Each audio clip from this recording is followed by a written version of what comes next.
It's time for another episode of the Shaun Tabatt Show, a podcast where I connect you with thought leaders from across the globe, digging into some of my favorite topics like personal development, marketing, spirituality, and pretty much any other shiny object that happens to catch my attention. Today, my special guest is JD King, and we're going to be talking about his brand new book, Mighty Like Gideon, Revived and Battle Ready at Your River of Testing. JD, we've been following each other around for years, so I feel like this conversation has been a long time in the making. Welcome to the show, man. Oh, thank you so much, Shaun. It's an honor to be here.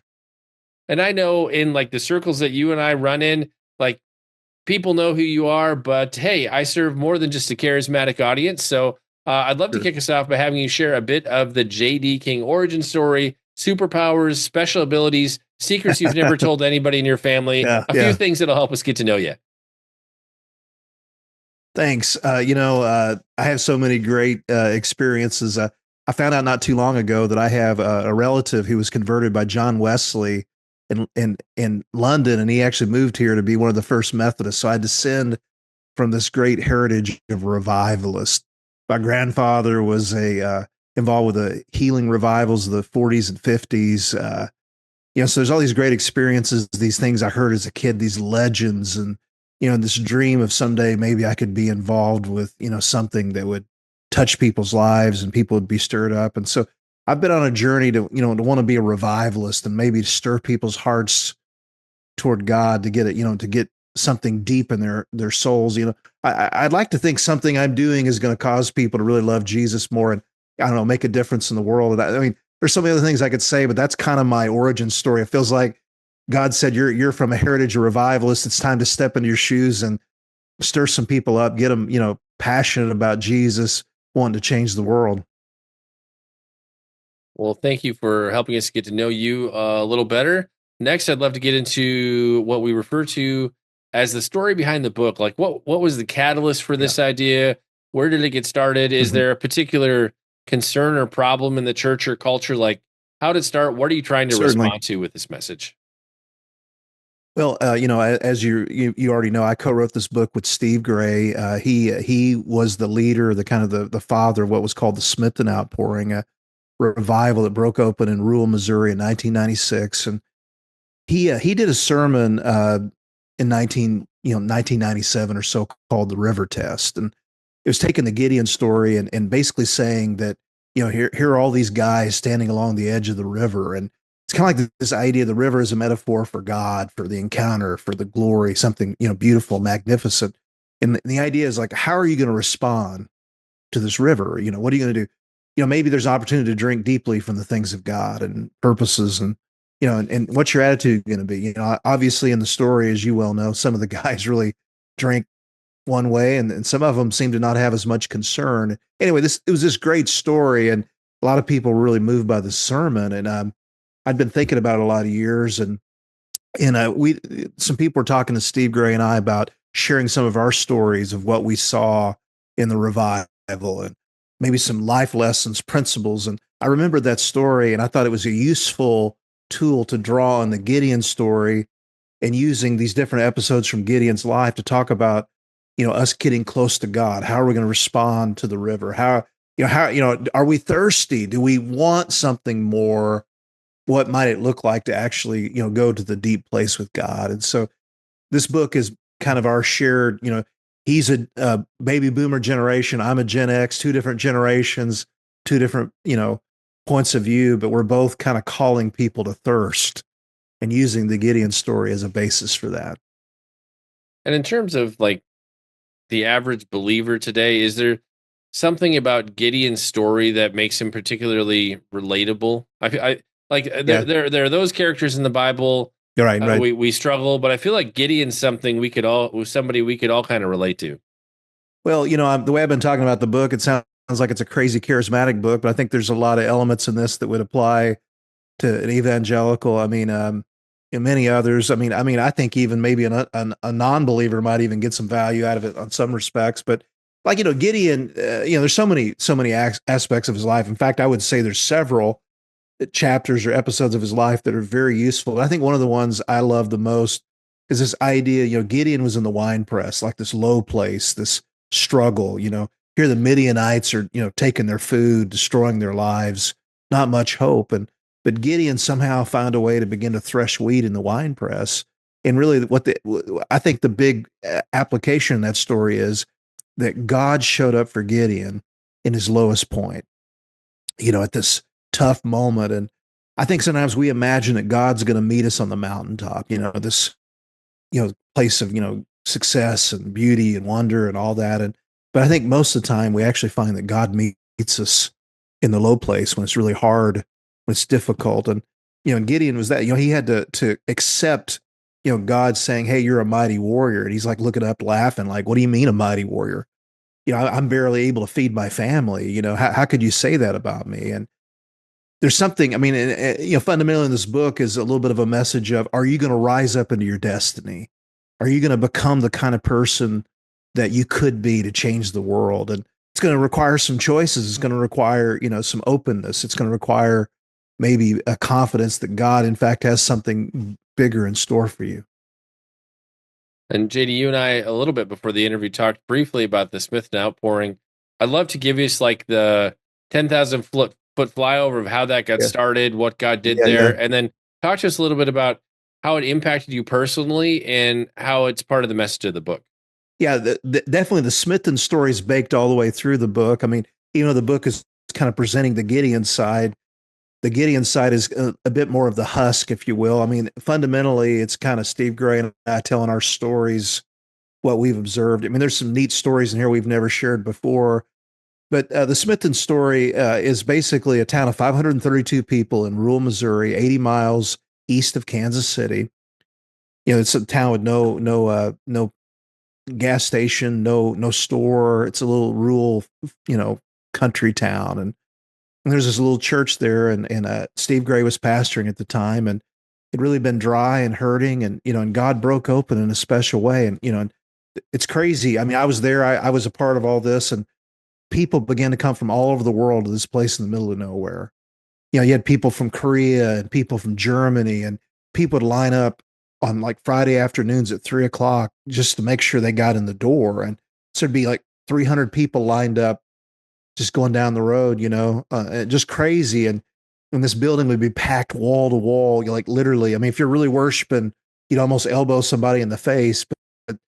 But just this, and I was there for all this, and it's kind of hard to describe these moments because there's hype and there's manipulation, but then there's just really when God shows up in his own way, and it's not anything a human being could ever orchestrate or manipulate. And it just changes your life. You see people just absolutely weeping, people crying out, people getting desperately hungry for God, watching darkness and heaviness knock off their lives, and I mean, just a beautiful thing. People falling deeply in love with Jesus. I mean, those experiences have shaped me forever. And I certainly am interested in a lot of other things, but there's a part of me that keeps going back to those moments. And I think everybody deserves a chance to experience something of that in their lifetime. And we'll just take a weird left turn because this thought came It's into okay. my head. Yeah, I think another revival kind of outpouring people can think of in recent history is what we saw at Asbury not too long Right, right. ago. Obviously, you being a part of a large outpouring like you were, Yeah, why do you think God moves like this yeah, like sometimes we see God show up again at places where great revivals right. and outpourings happened in the past, and all of a sudden it Yeah. flares up there again. But just God showing up, the Spirit moving in like Mhm. these pockets and weird, Right, small, right, right. desolate places. What's that about? Yeah. Well, first of all, I'm gonna mention this, Shaun. I actually talk a little bit about Asbury in the book, so there's a little section on Asbury. I think it's wonderful. I mean, there's a lot of lessons from Asbury. I mean, obviously that college has had a number of revivals over the years. I think they have a little bit of a culture that says, "Hey, we would like to see God show up in a great way," which is certainly something to celebrate. Now, when I wrote in the book, though, I had a chance to talk with some of the young people who had been in the revival, and I met a couple of older leaders who were in it. And in the book, I kind of contrast the response. I mean, some of the older leaders were criticizing the what they called amateur hour, or the maybe the lack of professional musicians, or maybe they felt like the preachers were not that slick. And there was one guy I was talking to who's really running his mouth about all this, and it's interesting his perspective. He was older, probably a boomer. His attitude was, revival should be an event. something professional, something I guess that appealed to him. And the young people had the different attitude. They were tired of production, tired of slick. They wanted something raw and authentic. And I think I read in Christianity Today, the leader of Asbury was talking to the students, and he said, like, what more should we add? And they were like, no, you should take away more. Like, but the point in the book I was talking about is, I think sometimes we have ideas on how God's supposed to work, what God's supposed to do, and we've built it from our experiences or our preferences or whatever. But God might need to be moving in a way that's different than what we might expect, because the younger kids, they don't want smoke and lights and slick, well put together people. They'd like somebody that's just raw and real and maybe even less refined. And to them, they would say that must really be God now. I believe that's God. And so I think Asbury is an example of that. I mean, God was using raw, young students, using less refined. They were going towards simplicity, honesty. I think the Asbury revival is a foreshadowing of things that are getting ready to come all through our nation. I believe we're on the eve of great revival, and I think we need to perk up our ears. In fact, Shaun, in the book, one of the things I talk about, one of the chapters is, "Are you ready?" And Gideon, if you read the story, this angel of the Lord shows up to Gideon when he's in the wine press, and he doesn't even recognize it's an angel. Like, he's saying all these dumb things and all, and we got to realize we might not see God might already be at work in some special ways in our world right now. And the question is, are we paying attention to that and having an openness to it? Well, I think in the context of being like a charismatic prophetic culture, we're not sure which prophetic word to try to keep up with because there's so many that are being released Right, every right. day. But I remember, not too many years ago, we were getting a lot of prophetic words about God moving through people who you don't know, you've never Right. heard of, you've never seen. They seem Yeah. inconsequential because they are so not on the world stage, and yet Mhm. he's going to move through small and unlikely people. And I think what you just described with Asbury is a foreshadowing of definitely Yeah. how God, not that God isn't going to work with big names you've heard of, but where God's moving right now, it's just maybe different than we've expected, different than how we've learned to do church. Right. And so like I feel like Asbury maybe gives us an opportunity and other outpourings like this to unlearn some of the things we Yeah. we Yeah. we think about how we do it. And God moves only if we check these boxes and A, B, C, Mhm. D. Definitely need to be open to God moving how he wants to move, not how we Right. think he should move. I think the place I'd love to go next, one of the things you talk about in the book is how what we thirst for determines our destiny. Obviously, in the Right. story Right. of Gideon, they're literally drinking water, but on a practical level, day to day for the average Christian, like what does it look like to thirst for something and satiate that thirst in a way that's going to impact our destiny and where we're Yeah. going?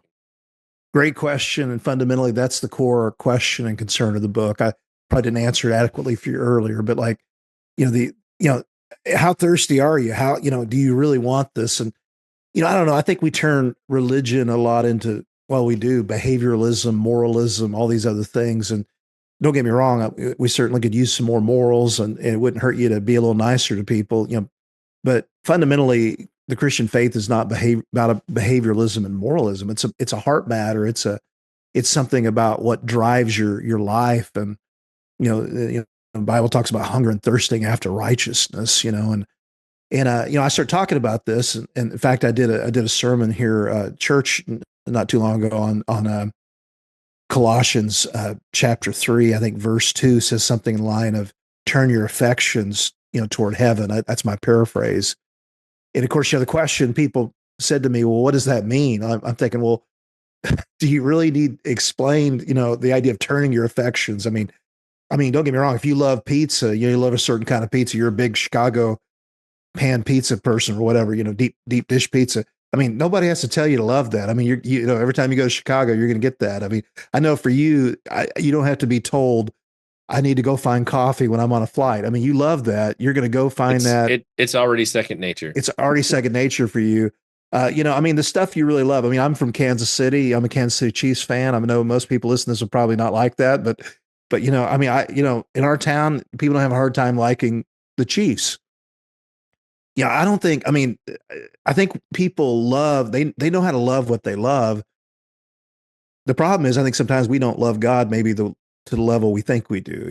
We just don't. And I mean, and it's not me trying to criticize somebody watching this or whatever. It's just making an honest statement about, where do we really live? And, faith and all this should be more about what you do or what you know. It should be about what moves your heart. And, I get it. You can't love what you don't love, but, I do believe like, the hope of this book is that maybe they would spark some hunger, spark some passion, that, I don't know. I mean, like sometimes I'm not interested in something and I get a little taste of it or I watch something of it. And I'm like, oh, I love that. I mean, I remember for years, everybody was trying to get me to eat sushi, Shaun. And it's like, eat this raw fish. I'm like, I'm not going to eat this raw fish. But I finally ate some raw fish. I had some salmon, I had some shrimp, and man, it was good. I liked it. Got a little taste of it. I started getting hungry. So if you and I were going to go out to lunch, Shaun, I would actually probably prefer to order sushi over anything else because I got a taste of it, got a hunger for it, got a desire because I was around it. And, so I mean, fundamentally the story of Gideon is, are you getting hungry for God at the riverside? Do you want that? Somebody listen to me, I may not be able to stir this, but some things are better caught than taught. And I believe we've got to get a hunger for God, a thirst. It could change the world. And it's funny. I read through your press kit this morning, and one of the questions made me think of like a conversation I literally had with one of my project managers yesterday, talking about how do we discern, is something in we're encountering, is it just an obstacle, or is this like a test from God? Because we've Right, all heard right. stories of people saying, "Well, God told me to do this, and it fell completely flat," and then they're wrestling with, well, was this really a test of obedience, or Right. like, did I not hear the Lord? Like, it's a really it's a really big wrestle. And so one of the themes in the book, you talk about testing, a rule of testing and spiritual growth. How do we discern, like, is this a test from God, or is this just an obstacle that you encounter in this broken world as part of life? What a question, right? I mean, well, one of the ideas in the book, as you might get, is the men that stood on the side of the river at that time, most of them got sifted. They didn't respond, you might say, favorably unto God. And I think sometimes we go through life situations. Are we going to be positioned to for battle, to triumph, to be who we need to be, or are we going to allow ourselves to be sifted? And I don't always have all the answers. I mean, certainly God will allow challenges to come in our lives, and certainly God, I think, does want to test our faith and cause us to grow in things. And I believe that. But whether we're sure it's God or not God, I think we still have to respond to what the Lord has showed us, what the scriptures are saying. We've got to press in. If something is true, it should be able to survive the test. And in the book, I talk a little bit about how Gideon didn't always know, like he had to lay out the fleece. The famous story of laying that wool on the ground, and he wasn't 100% sure what the Lord wanted. And I think it's okay to ask questions. It's okay to have to pivot a little bit. It's okay to have to move forward a little bit, under the cover of darkness. He was called to tear down his father's pagan altar. He was a little bit reluctant to do that, because obviously messing with your family religion is not always a good idea. And he didn't do it the best. He did it under dark. He did it, nervously, but he did it just the same. He found a way to put one step in front of the other. And I think we're on a journey to just take some, we may not know all the next steps, but can we find one more step, and to ask the questions, to pivot, to learn from people, to pray, and to trust God most of all to give us the nudging and leading that we need to move forward. And I'm going to Frankenstein one of the interview questions from the press kit. Yeah, go ahead. Go ahead. And go a slightly different direction. So, in terms, these revivals, like, people are attracted to them. They drive long distances to Correct. go be a part of it, to get a touch from God. It's a little bit different than kind of all of our conferences, and I feel like people are drawn for different reasons. But for the person who's just feeling like spiritually dry right now, there isn't a conference next door. There isn't a revival breaking out down the street. How can they get filled up, get connected to God right where they are? Like, it's great if you have access to these other things where God is moving, but that's not practical for everyone. God, while God is always moving, he's maybe not moving in a big way just down the street right now. How do we just get connected in right where we are? Well, that's a great question, and I don't know. I think sometimes all these events and conferences and things can kind of become a distraction. I mean, the real things of God are just not about, excitement and energy and great singing. And I mean, I'm not against any of those things. Heavens knows it's fun to go to a big event and to enjoy them. I've gone to many myself. I've hosted some, but there's a lot of, I think, answers to that. I mean, I think for one thing, I've always enjoyed drawing on the old stories. Like, in this book here, I tell some of the old revival stories. What happened to Charles Finney when he prayed? What happened to these other men and women of God who had an experience with God, and they share their story. You read something of their heart. I think history is a opportunity. Like, I know not everybody responds positively to history, but I love to read the old revival accounts, to read, and some of that's baked into this book, some of the old stories. But when I read about what somebody else walked through, it's like I can kind of see myself in that same situation. And I think it's good to get friends. I mean, get some people in your life who walk in the things of God, that have a hunger, and just have some conversations. Buy their lunch, talk to them, ask them questions. I mean, this is kind of old fashioned, but we need to get back to it. I mean, read some Bible. Whether you're feeling it or not. Say, hey, I'm going to read a chapter today, and I'm just going to just let it sit on my heart. I'm going to find some great worship. Don't just listen to the same song you have for the last 10 years. I mean, find something new. I mean, get around some people that carry some passion and heart, and might watch one of their YouTube videos, and just to pray. I mean, this sounds strange, but yeah, I think we make prayer a bit too much like we're always asking God for things. What about praying just to know God or enjoy Him, to commune with Him? And sometimes I just pray and I just sit and think about Him, His nature, His character, His beauty, and I don't ask for anything. I just try to know Him. And there's a whole lot that goes into that. Obviously, part of your answer I would like to say is, hey, they should buy Mighty Like Gideon, the book here. Maybe it'll spark something fresh in their heart or whatever. But, I mean, that would be my dream, that people would read this book and actually get more of a heart for the Lord and really want to press in. But yeah, that's kind of a ridiculous. I mean, that's really not the answer. But, I believe God can do all these things. He could use these moments, use people. But, I think God's doing more in and around us than we think. We just need to maybe turn our attention a little more toward that and just create space and time. And you kind of already alluded to this, but I'm going to answer or ask the question anyways. In terms of kind of the reader's journey with the book, like every single person who encounters this message, like what's that thread? What's that one thing that's like everybody needs to take away? If everybody takes away this one thing, we were successful with this project.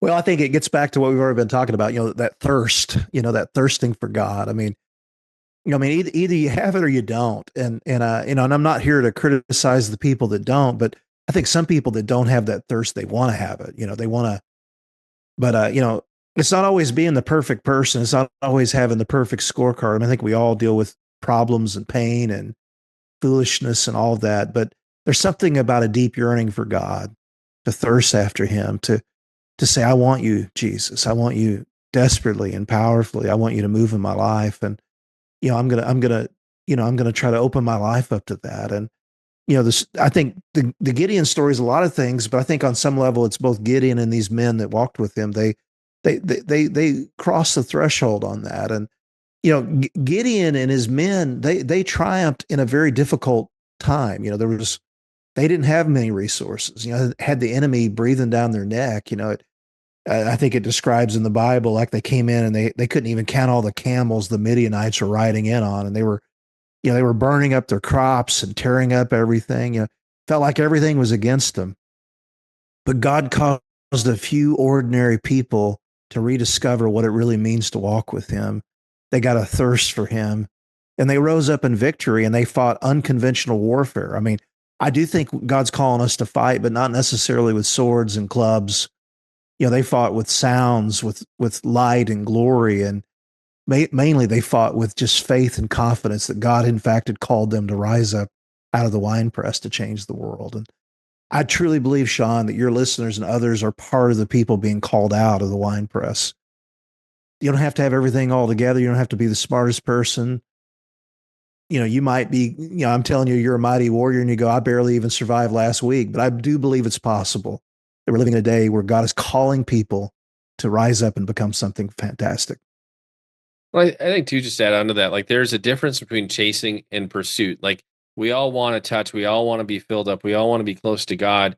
But I think we can get in this place where we're chasing conferences, we're chasing revivals, we're chasing momentary encounters and experiences Right. versus like a real hardcore pursuit of God. Chasing is just running after something. Sure. Pursuit is slow, intentional, methodical. It's not always exciting.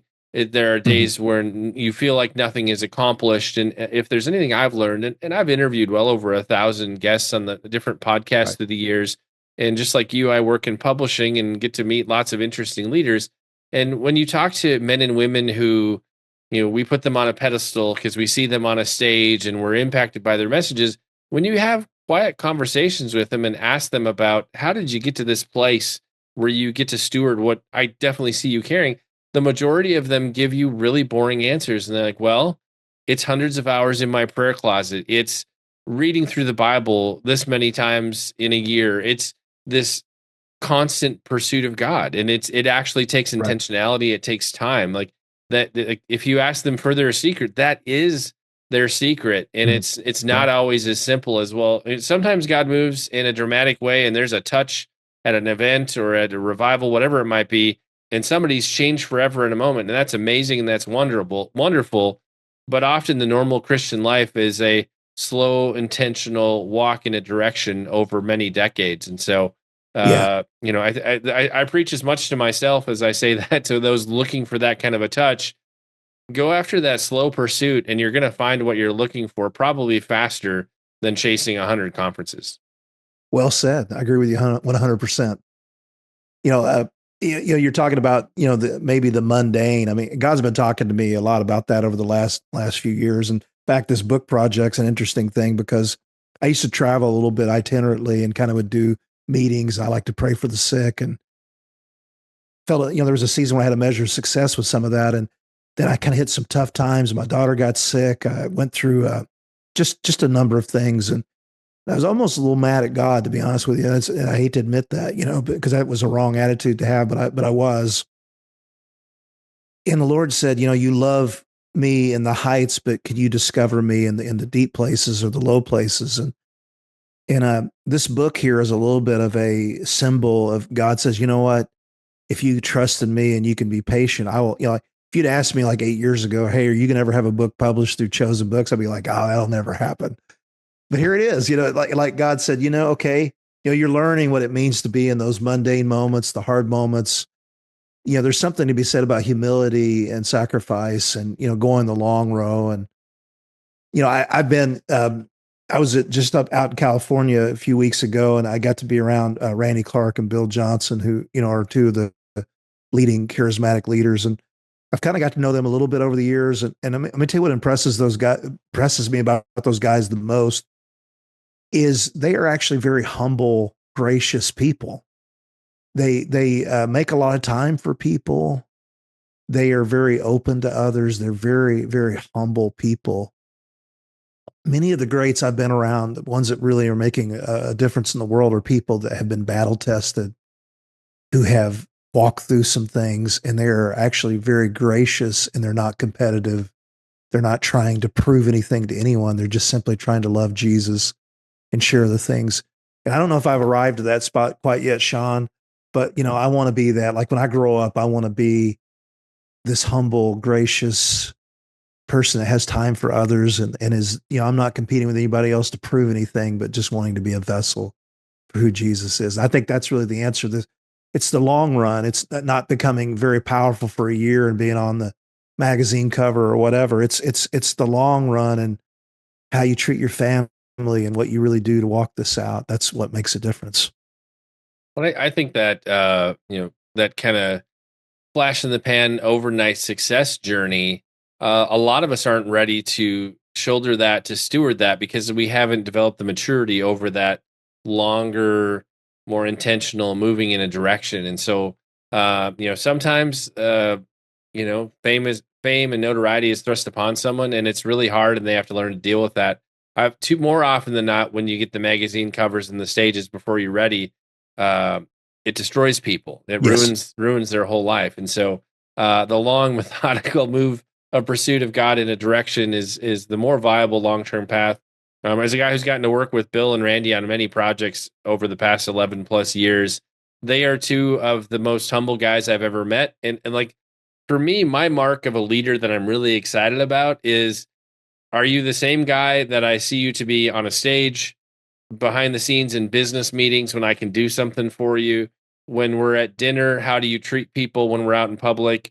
Or if we encounter people who can do absolutely nothing from you, in fact, they want you to pray for them, they want whatever, and especially at times that it's inconvenient, how do they treat those people? And I can say Bill and Randy like have like excelled at every level of situation and circumstance I've been in with both of them. And to me, like like you, I'm like, man, if I can get to a place where like, I want to be like Bill and Randy when I grow up too. And so Yeah. just to say, how you see them on the stage, that they're those same guys behind the scenes and in all kinds of different circumstances. And so it's just refreshing. And I think for, when you're part of a big ministry, people throw shade, people throw stones and whatever.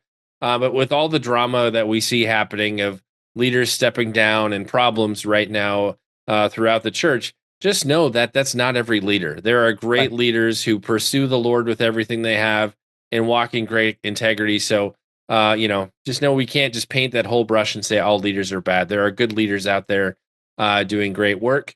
I'll get off my soapbox now. JD, in terms of people connecting with you, finding out more about your Yeah. ministry, this and all the other books you have, what are the best places for us to connect with you on the web? Certainly. Well, I have jdking.net. That's kind of my author hub, and you can see some of my books and other things on there. And I have a blog that's on there. And if you're interested in this book, Mighty Like Gideon, revived and battle ready at your river of testing, we have a landing page. It's just mightyLikeGideon.com, and you can see a little bit more about the book and all. And but yeah, it's great. I appreciate you letting me be on here with you and talk about these things. I think these things are important. I mean, that thirst matters. You know, not only whether you're thirsty, but even how you drink. I mean, how are you going to drink before the Lord? And it makes a real difference. Yeah, definitely what we feed and what we think about definitely impacts what we pursue and what we become. It's time to bring this episode of the Shaun Tabatt Show to a close. Many thanks for being a part of my conversation today with JD King. Once again, our book was Mighty Like Gideon, revived and battle ready at your river of testing. And once again, JD, I want to say thank you so much for sharing with us today. It's been an honor and pleasure to have you on the show. Thank you.